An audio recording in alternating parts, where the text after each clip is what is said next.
అశ్వ సంవత్సరంలో కైలాస యాత్ర Shri Gayatri tours and travels 8977349696. AP మంత్రి నారా లోకేష్ ఆంధ్రప్రదేశ్ రాజకీయాల్లో ఒక కొత్త ట్రెండ్ను సెట్ చేస్తున్నారు. ప్రతి ఒక్క నేతను కలుపుకొని పోతూ ఒక కుటుంబ సభ్యుడిగా కలిసిపోతున్నారు. యువగలంకు ముందు ఆ తర్వాత అనేలా తన వ్యవహార శైలిలో మార్పులు చేసుకుంటున్నారు మంత్రి లోకేష్. ప్రత్యర్థులపైన నిప్పులు చెరుగుతూ తన వాళ్ల పట్ల వినయం విధేయతతో నడుచుకుంటున్నారు. రాజకీయ సందర్భాన్ని బట్టి సలహాలు సూచనలు ఇస్తూ సహచరులతో భేష్ అనిపించుకుంటున్నారు. అయితే రాజకీయాల్లో ప్రత్యర్థుల విమర్శలు ఎలా ఉన్నా వ్యక్తిగత నడవడికతో మంత్రి నారా లోకేష్ ప్రతి ఒక్కరిని ఆకర్షిస్తున్నారు. జూనియర్లు సీనియర్లు అనేటువంటి తేడా లేకుండా కలిసిపోతున్నారు.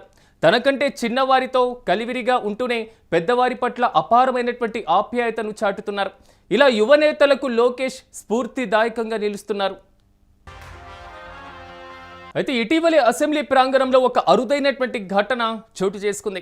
సభ ముగిశాక ఇంటికి వెళ్తున్నటువంటి స్పీకర్ను లోకేష్ కలిశారు. ఆయనతో పాటుగా కారు వరకు కూడా వెళ్లారు. తనతో రావద్దని అయ్యన్న పాత్రుడు వారించినప్పటికీ మర్యాదపూర్వకంగా కారు వరకు వెళ్లి సాగనంపారు.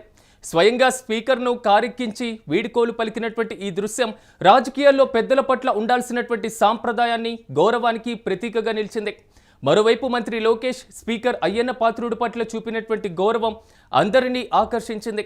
సోషల్ మీడియాలో ఈ వీడియో చూసినటువంటి వ్యూవర్స్ అదేవిధంగా రాజకీయాల్లో పదవుల కంటే వ్యక్తిగత సంబంధాలు పెద్దల పట్ల గౌరవం ముఖ్యమని లోకేష్ నిరూపించారంటూ కూడా పొగడ్తల వర్షం కురిపిస్తున్నారు. ఇదిలా ఉంటే ఇక తాజాగా నారా లోకేష్ సరికొత్త రాజకీయ సాంప్రదాయానికి శ్రీకారం చుట్టారు. పార్టీ ఎమ్మెల్యేలు ఎమ్మెల్సీలు మరియు వారి యొక్క కుటుంబ సభ్యులతో కలిసి ఫ్యామిలీ డిన్నర్ విత్ లోకేష్ కార్యక్రమాన్ని నిర్వహిస్తూ ప్రత్యేకతను చూపిస్తున్నారు.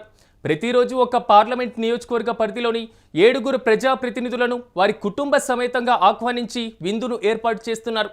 ఈ కార్యక్రమం కేవలం మర్యాదపూర్వక సమావేశం మాత్రమే కాదు, పరస్పర అనుబంధాన్ని బలోపేతం చేసే వేదికగా మారుతుంది. రాజకీయ నాయకుల వెనుక నిలబడి వారిని ప్రోత్సహించేటువంటి కుటుంబ సభ్యుల యోగక్షేమాలను స్వయంగా అడిగి తెలుసుకోవడం ఈ విందు యొక్క ప్రధాన ఆకర్షణ.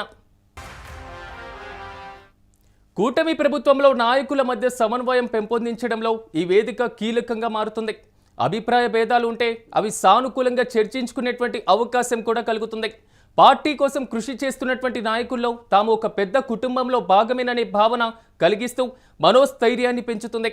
గతంలో యువగలం పాదయాత్ర ద్వారా క్షేత్రస్థాయి కార్యకర్తలతో ప్రజలతో ప్రత్యక్ష అనుబంధాన్ని ఏర్పరచుకున్న మంత్రి లోకేష్ ఇప్పుడు ఈ ఆత్మీయ విందుల ద్వారా పార్టీ నాయకత్వాన్ని మరింత సమీకరిస్తున్నారు. లోకేష్ మార్పు కేవలం సొంత పార్టీ నేతలకే పరిమితం కాలేదు. గతంలో విజయవాడలో జరిగినటువంటి ఒక కార్యక్రమంలో వైసీపీ సీనియర్ నేత మాజీ మంత్రి బొత్స సత్యనారాయణ ఎదురైనప్పుడు లోకేష్ ఎంతో ఆత్మీయంగా పలకరించి అందరినీ ఆకట్టుకున్నారు.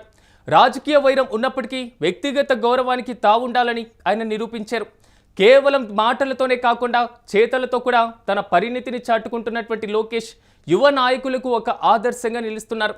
విమర్శలను అవకాశాలుగా మార్చుకొని తనను తాను నిరంతరం మెరుగుపరుచుకుంటూ కూడా ముందుకు సాగుతున్నటువంటి లోకేష్ తీరు అందరినీ ఆకర్షిస్తుంది. మొత్తంగా మంత్రి లోకేష్ చేపట్టినటువంటి ఈ వినూత్న కార్యక్రమం పార్టీ శ్రేణుల్లో కొత్త ఉత్సాహాన్ని నింపడంతో పాటుగా భవిష్యత్తు రాజకీయ వ్యూహాలకు బలమైనటువంటి పునాది వేస్తుందని రాజకీయ విశ్లేషకులు అభిప్రాయపడుతున్నారు. యువతకు క్యాడర్కు ఇలాంటి నాయకత్వమే కావాలనే ఫీలింగ్ కలిగిస్తున్నారు.